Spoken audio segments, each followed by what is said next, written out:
The aim of this experiment is to identify protein-protein interactions and the subunit composition of native multi-protein complexes from E. coli.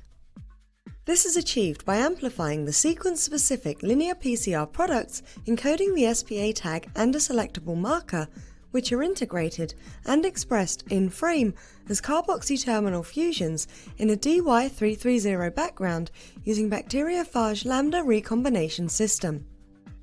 As a second step, dual-step purification is performed using calmodulin and anti-flag affinity beads to efficiently recover low-abundance protein complexes.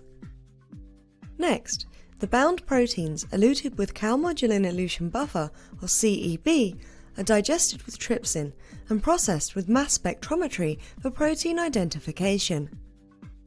Results obtained show that the several subunits of the core RNA polymerase enzyme, including the transcription termination anti-termination factors, co-purified efficiently with tagged RNA polymerase subunit D protein, indicating that the newly associated components can be efficiently uncovered using this approach.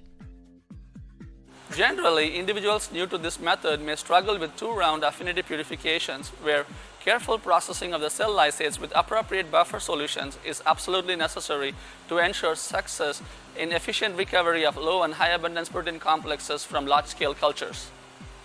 Demonstrating the affinity purification and mass spectrometry procedures will be Olga, Kagan, and Hongbo, two technicians in my laboratory.